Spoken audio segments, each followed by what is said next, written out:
This podcast is made possible by listener members of Nashville Public Radio. This is the Nash Villager Podcast.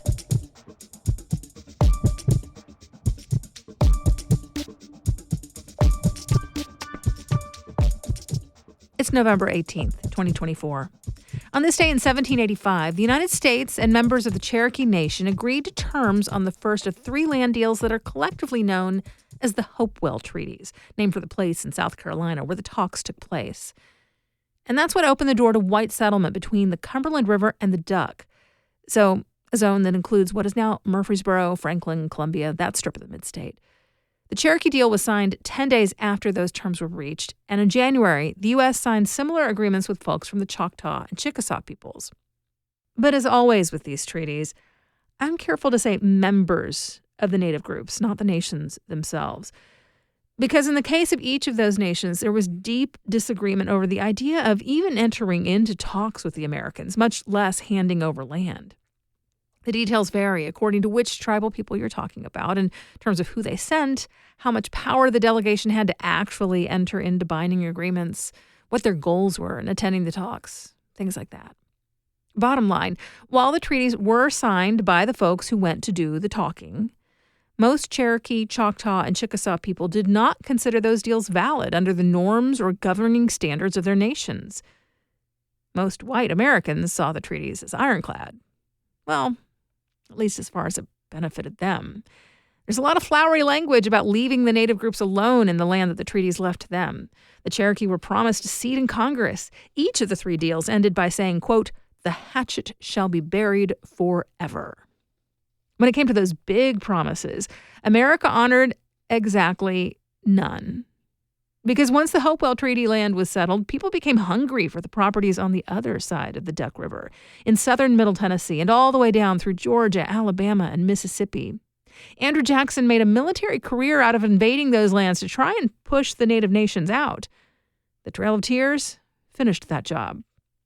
Today, those three nations are based in Oklahoma, although the eastern band of the Cherokee do have a reservation in the Smoky Mountains. I'm Nina Cardona, and this is your daily digest of what's happening around Middle Tennessee from Nashville Public Radio, WPLN News. Big promises conveniently ignored.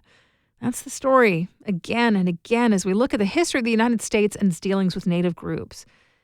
And on a different scale, it's the story of Tennessee and its historically black state university. We got another example of it this past week. At a meeting of Tennessee's Building Commission, the state treasurer and comptroller said the new board members in charge of Tennessee State University need to take the school, and these are their words, down to the studs and rebuild. Sell off property, trim out degree programs, cut way back on scholarships. They seem to be hinting hard that the university should renege on the retirement package of the president who just finished her TSU career, Glenda Glover. They said quite plainly that the school should not depend on the state to step in and help pay its bills. What was not mentioned at that meeting is that the state severely underfunded TSU for decades. The university's finances have never been what they should be because the state didn't give it the money it was due. You see, TSU is a land-grant institution. The state chose to make it one, and that comes with obligations, with promises of funding, of following the many federal regulations that govern how states should treat their land-grant schools. And for the first 5 decades of TSU's status as a land-grant university, the state shorted the school significantly. Like I said, promises not kept. According to White House accounting, the state of Tennessee owes TSU more than $2 billion. Now, at one point, state leaders did commit to repaying some of that funding, but so far, as WPLN has reported, they've only made good on a fraction of that promise. In 2022, the state allocated $250 million for capital improvement projects. In other words, for certain kinds of physical improvements to the campus. That money cannot be spent on things like scholarships, faculty pay, or keeping departments afloat.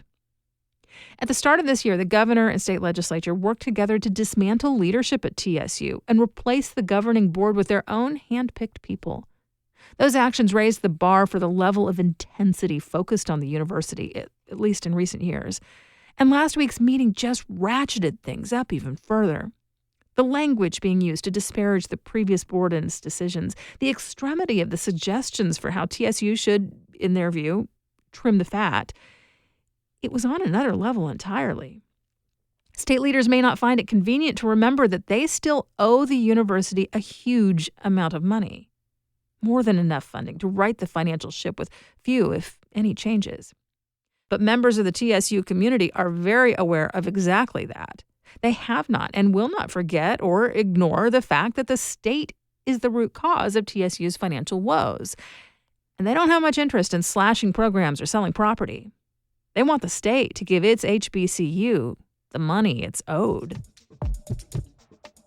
In just a few minutes, for a little while, more than half of the electricity in the Tennessee Valley was made from clean energy sources. But not anymore. Coming up after the newscast, a look at what happened.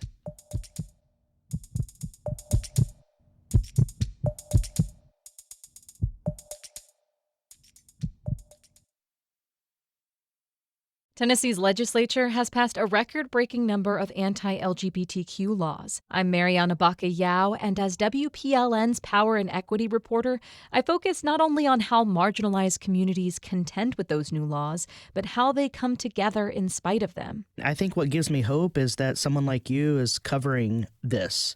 Because if the overwhelming narrative is one of defeat, how can we have hope? Listen here on 90.3 WPLN News. Here's the latest from WPLN News. Tennessee consumers are feeling pessimistic about their finances as we head into the holiday season. That's according to the most recent statewide Consumer Outlook Index survey by Middle Tennessee State University. Fewer than 10% of those surveyed said now is a good time to buy a house or car. That's a slight decline from the spring. The director of the survey said the results show that Tennesseans are uncertain about their financial situations, in part due to mixed views on the future of the economy and the 2024 presidential election. General Motors cut a total of about 1,000 salaried and hourly employees early Friday morning. So far, the firm's Spring Hill plant does not seem to be affected, according to the Tennessean. However, company officials declined to confirm whether or not Tennessee workers were hit by the job cuts. These are not the first mass layoffs of the year by GM. In August, the company cut 1,500 employees, although none in Tennessee. The following month, workers at GM's battery plant in Spring Hill joined the United Auto Workers. That union won contract upgrades for GM, Ford, and Stellantis workers in 2023. A second Nashville judge has maintained that disenfranchised Tennesseans can restore their voting rights, counter to a state election rule that would have made them ineligible. WPLN's Mariana Baca-Yao reports there will be more rulings to come. That's because the state has filed several appeals in an effort to block Tennesseans with certain felony convictions from regaining the right to vote. The year-old Election Commission rule came as a surprise to Judge Thomas Brothers. It's not the state's position that you have to be able to bear arms in order to be able to vote, is it? Your Honor, that is the state's position. Judge Brothers had restored the voting rights of 2 Nashvillians who will never be able to own a gun because their convictions come with a lifetime firearm ban. The state appealed Brothers' order along with nearly a dozen others, according to records obtained by WPLN News. Attorney Keita Haynes represents most of those whose voting rights were challenged by the state, including clients who had initially represented themselves. Here, the Attorney General's interpretation, if it were accepted, would totally disqualify so many individuals from voting simply because they cannot restore their firearm rights. The Election Commission instructed voters in these cases to cast a provisional ballot during the November 5th election. That means their votes were held until the commission could confirm their voting status. Although some were given the green light to vote before polls opened, the State Election Commission declined to say if any of their votes were eventually counted, citing pending litigation. Mariana Baca-Yao, WPLN News. A nonprofit dedicated to opposing diversity initiatives in medicine has filed a federal lawsuit against 2 Tennessee medical boards over racial requirements. The Virginia-based group Do No Harm is targeting the Board of Medical Examiners, which requires at least 1 black appointee, and the Board of Chiropractic Examiners, which requires at least 1 appointee who is a racial minority. Governor Bill Lee is named as the defendant in the lawsuit since he oversees state board appointments. For more than 35 years, Tennessee law has required the governor to strive to ensure that all state advisory boards have at least one member who's a racial minority and one member who is 60 or older. Do No Harm's lawsuit does not challenge the age requirement. The Tennessee Bureau of Investigation is warning local law enforcement agencies that a Venezuelan gang is now operating in all 4 of the state's major cities. TBI Director David Roush says the Tren de Aragua gang currently focuses on human trafficking, but could expand to other crimes like organized retail theft or selling drugs. What we don't want to happen is to see them move into those next phases. We want to stop them where they are right now, and that's why we're raising the issue. Roush says the gang disappeared from Tennessee 2 years ago when the TBI arrested many of its members here. Now he plans to do the same thing again. This week's cold front could prompt the use of Nashville's emergency cold weather shelter, and there will be some noticeable changes. This season marks the first time the shelter will be operated by the city's new Office of Homeless Services. There will be more services in addition to providing a place of warmth for the unhoused when the temperature drops below 32 degrees.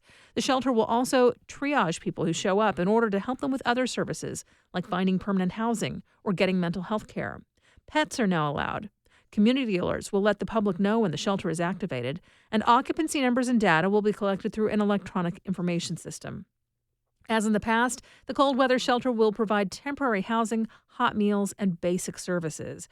WeGo will offer free bus service to help people get to the shelter and a free day bus pass for later.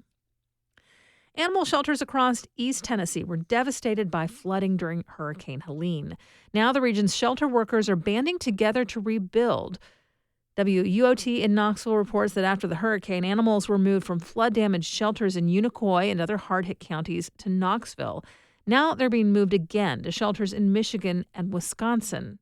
Elise Ramsey, director of the Little Traverse Bay Humane Society in Michigan, says she's taking the animals so shelters in Knoxville have more room for new arrivals following the storm. Making sure that we can get basically any animal that was in the shelter prior to the hurricane hitting. We want to get them out so that anyone that needs help and assistance now can find safety with our local shelters here in Knoxville. Meanwhile, workers at the area's flood-damaged shelters say they'll need hundreds of thousands of dollars in donations to reopen.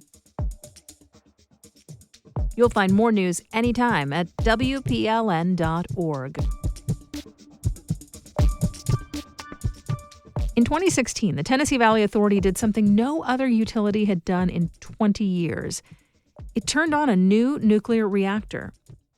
Soon after, TVA's power mix became 50% fossil-free. But then progress stalled, despite leadership painting a different picture. WPLN's Caroline Eggers reports. In 2019, TVA's former CEO, Bill Johnson, said the utility would be more than 60% carbon-free by 2020.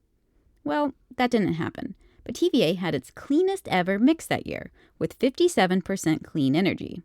Current CEO Jeff Liash said at the time, "We are, in fact, the greenest power system in the Southeast U.S." This is a typical tone for the CEO, to be boastful of TVA, even when the claim is not true. During this same meeting, Liash said TVA had a bit of solar, but promised more was on the way. We're adding solar at 700 to 1,000 megawatts a year. Since 2020, the utility has only brought online a quarter of the solar that Liash suggested, with many projects stalled in development. There have been industry disruptions, but the lack of solar or wind has largely been within TVA's control and predates the pandemic. Yet, as TVA backslides on promises, leaders are still making these same clean energy claims. Here's Liash in a meeting just last week. In this record-breaking year, more than half of the energy TVA produced was carbon-free. Its clean energy percentage was actually lower this year than it was a few years ago. Solar was at 2%. That's because TVA has barely added any renewable capacity. The utility has added gas plants using fracked methane, and more gas plants are coming online. But Liash generally glosses over this massive fossil fuel build-out, instead focusing on vague environmental goals. When I think about our clean energy future, I think about solar, battery storage, advanced nuclear. Plenty of studies have shown how utilities could be 100% clean. A study this year from the U.S. Department of Energy shows southeastern utilities could get about half of their power from solar in the next decade, saving billions of dollars. But TVA's latest long-term plan shows a possibility of very little renewables. Stephen Smith, director of the Southern Alliance for Clean Energy, says this institutional rejection of renewables has been an ongoing pattern. TVA keeps talking a good game about making commitments to renewables, but they actually aren't following through on it with any passion and any real speed. TVA lucked into its current clean mix. It began building the hydro system in the 1930s, and all nuclear plants were started by the 1970s. And TVA started retiring coal when the economics flipped. More recently, Smith says TVA has really only added solar for corporations wanting a clean image. I honestly can't point to a single decision that was a carbon decision. In other words, TVA has never taken any real climate action. This week, United Nations Secretary General Antonio Guterres said 2024 was likely to be the hottest year on record, with countless climate-fueled disasters. Biodiversity destroyed in sweltering seas, workers and pilgrims collapsing in insufferable heat. This decade, even if TVA adds the maximum amount of solar it most recently promised, the new gas is canceling out progress. Based on TVA's own modeling, it will be 57% clean in 2030, the very same amount it was in 2020. Caroline Eggers, WPLN News. We do this roundup of Nashville news every weekday. Please consider subscribing on your favorite podcasting app. Thanks so much to all of you who have left a review, thumbs up, or 5 stars in your app of choice. A little bit of love really does tell the algorithms that more people should hear about us. And of course, everything at WPLN News is listener supported. You can make a donation at WPLN.org. And that's it for today. Thanks so much for listening. Let's make this day a good one, and we'll catch back up tomorrow.